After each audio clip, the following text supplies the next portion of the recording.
Hello and welcome to Precon Decon, the video series where I deconstruct the pre-constructed decks of Magic the Gathering's history. In this video we're going to start looking at the Worldwake set, which is the second part of the Zendikar block, and we're going to start by looking at Brute Force, which is a red-green deck, so yeah, red-green aggro probably. So the foil face rare is Wolfbriar Elemental, so it's 2 and 2 green for a 4/4. It has multi-kicker for 1 green. So in the previous set we had kicker, which, I mean, we've seen kicker before in Invasion, and you know what? I don't think that I think actually kicker being in Zendikar was the first time kicker had come back. So I'm only just picking up on that now. But anyway, so we had kicker. So now we have multi-kicker. So multi-kicker is just kicker that you can play multiple times, and that is basically it. So as I said, so 2 and 2 green for a 4/4. When it enters the battlefield, you get a 2/2 green wolf creature token every time it was kicked. So yeah, this is, I mean, it's all right. It's just, quite straightforward. I would say what, like at 5 mana, this is a 4/4 and then a 2/2. So then you're getting what, 6 power on the board. Yeah, this is all right. You go away generating a lot of green mana. You can make a bunch of wolves. Yeah, pretty good.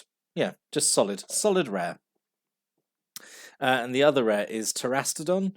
So 6 and 2 green for a 9/9.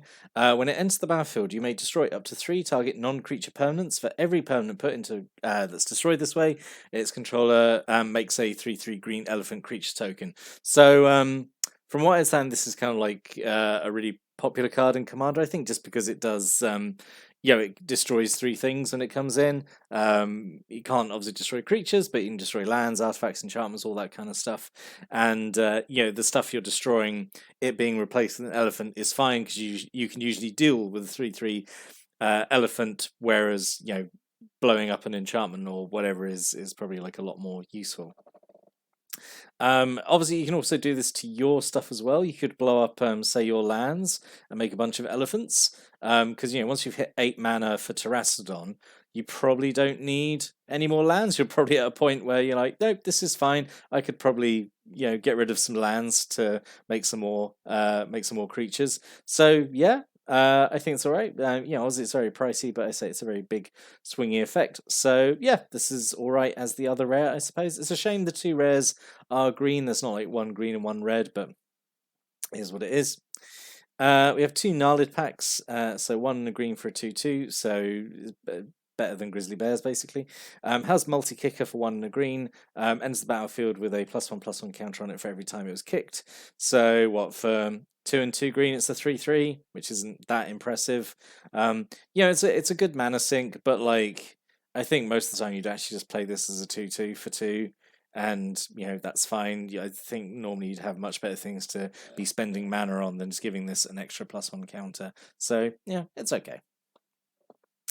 Then we have a single Deathforge Shaman. So 4 and a red for a 4/3, has multi-kicker for 1 red. When Deathforge Shaman enters the battlefield, it deals damage to target player equal to twice the number of times it was kicked. So okay, so 5 mana for 4/3. It's not great stats. So if you play this for 6, it's 4/3 that does 2 damage to your opponent, which is all right, I suppose. Yeah, I don't really have much to say about it, honestly. It's all right. I think it's okay. Yeah, I don't know. I wish it had like I wish maybe it was just like a 4/4. I don't know. Just the 3 toughness makes it feel a bit more fragile than it has any right to be, I think. But yeah, I think it's all right. Again, just expensive. A single Skitter of Lizards, making Raging Goblin obsolete since 2010. So 1 red mana for a 1/1 with haste. It has multi-kicker for 1 and a red. Enters the battlefield with a +1/+1 counter for every time it was kicked. So yeah, this is perfectly fine as a 1-drop. I think this scales up better than the Gnarlid pack. So what, 3 mana it's a 2/2 haste, 5 mana it's a 3/3 haste. Just having haste honestly makes it a lot more useful than Gnarlid pack, I think. So yeah, this is all right. Single Goblin Rough Rider, it's just 3 mana for a 3/2. No abilities, sure. I mean, you need it, I suppose, but yeah, it's okay. A single leatherback Baloth, so 3 green mana for a 4/5. This was actually quite interesting back in the time because just 3 mana for a 4/5 with no drawback or anything was honestly pretty exciting at the time. Which probably sounds like cute by today's standards, but yeah, this was actually quite surprising when it came out. I suppose we had Woolly Thoktar in Alara, and that was a 5/4 or a 5/3, I can't remember, and that was for 3 mana. So yeah, I think this was okay. This isn't doing its best job, I think, in a 2-color deck. If this was like mono green, then this would be great because then it's like guaranteed turn 3, isn't it? But being triple green in a 2-color deck just hurts it, I think, very slightly. But obviously, it's still just a vanilla creature, but at least it's decently it's decently sized for its cost. This, in my opinion, what all vanilla creatures should be. I am genuinely of the opinion, and very firmly of the opinion, that vanilla creatures should have better stats to offset like not having abilities. That's just my opinion. So my like the Rough Rider, I don't know, could have been 4/2 for 3 mana. I don't know. And I know we get that later on in oh god, there's Onaki Ogre, I think, in M19, M20. Anyway, the point I'm saying, vanilla creatures should have better stats as to compensate for not having abilities. That's anyway. Moving on. Single grappler spider, so 1 and a green for a 2/1 with reach. This is just bad. this is just kind of bad. Like compared to M10, you had Deadly Recluse, who's 1 and a green for a 1/2 with reach and death touch. This is just I don't understand why this is so bad. But it is. It's just not great. Single green Weaver Druid, 2 and a green for a 1/1, taps to give you 2 green. Yep, it's fine. I mean, obviously, this is helpful in this deck. You got all your expensive creatures. You got multi-kicker. Yep, that helps.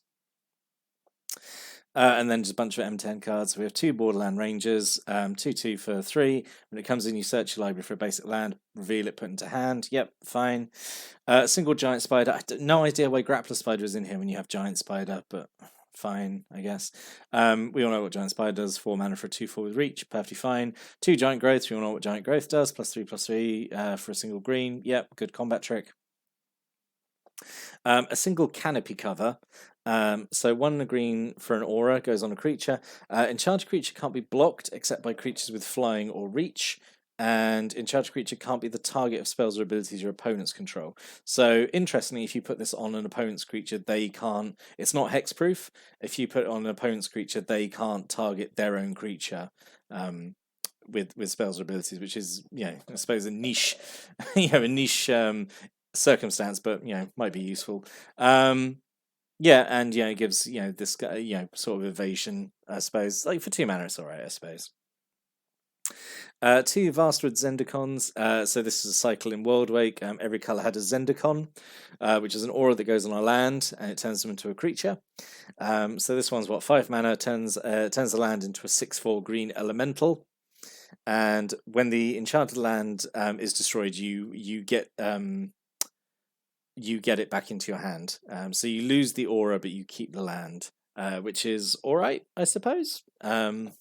Sure. It'd be nice if you kept the land and the Zendikon. That would be okay, I suppose. But yeah, so I mean, this is really just like 5 mana just to make a 6/4. It's all right. And then a single Overrun. Again, triple green kind of hurts it in a 2-color deck, but I guess it's okay here.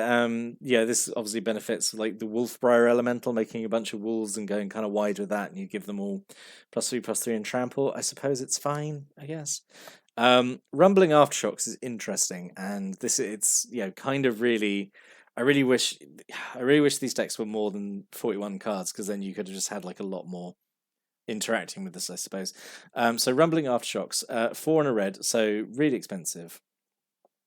Whenever you cast a kicked spell, you can have Rumbling Aftershocks deal damage to target creature play equal to the number of times that spell was kicked. So this is a really interesting effect, but I think it's so expensive. Like I feel like it would come down way too late to actually matter. Like I feel like by that point you've maybe cast a bunch of spells that are kicked, or maybe not, because kicking them obviously makes them more expensive. But Yeah, I feel like this is way too expensive. If this was like 3 mana, then I think it'd be a lot more interesting. It would come down at a good sort of point in the game. You still holding on to spells that like you can kick. Obviously, it interacts with multi-kicker, okay, but the multi-kicker cards you got in here are not necessarily. I mean, what you've got the Wolfbriar Elemental, who's expensive, where it's 4 mana and then green to multi-kick it. So yeah, okay.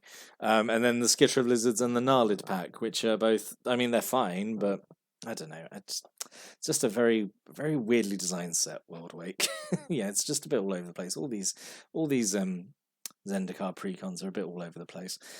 Single act of treason, yep, seen this a million times before. You just gain control of a creature until end turn, yep, fine. And 2 lightning bolts, so it's just for just some efficient burn, yep. And then single Terramorph Expanse, 10 forests. So it's actually nice you got more forests because it helps with your triple green colored cards. And 7 mountains, sure. So what could have been? Just yeah, it's just a very underwhelming deck, isn't it? Really. I guess what we could have had, you could have had Everflowing Chalice, 0 mana artifact, has multi kicker, and it sort of helps mana. Like you put a bunch of mana into it. It gives you mana back, I suppose. So every 2 you put into it gets a charge counter, and you get 1 mana for every charge counter on it. So yeah, at 2 mana, it's what just it just gives you 1. At 4 mana, it's then what Golem's Eye, which is okay, I guess. I don't know. Could have had a Summit Apes in here. I thought that would be okay. 3 and a green for 5/2. As long as you control a mountain, it has Menace. Just a big creature with gets an evasion ability, combos with your other land type. Every color has like one of these, like a kind of a Curd Ape creature where it gets a ability if you control a land of a different. I was going to say of a different color. Lands don't have color, but you know what I mean. And then an alternate rare, I think maybe instead of Terracodon, Raging Ravine, which I think that would have been a lot better. So it's comes into play tapped, gives you red or green when you tap it, and you spend 2, a red and a green, to turn it into a 3/3 elemental until end of turn, and whenever it attacks, it gets a +1/+1 counter on it. So yeah, the first time it attacks a 4/4 and then a 5/5. And I just think that would have, I know, been okay. Just because there were these cool animating lands in Worldwake, and I just thought like would have been a good chance to show one of them off, maybe. Maybe, I guess, I don't know. I don't really have a lot to say about this deck. It's just very bland. It has this paper thin theme of, I guess, like kicker and multi-kicker, but it's really just a very generic feeling like red green aggro deck. And like I don't normally have a problem with red green aggro, but like I don't know, maybe because I don't know.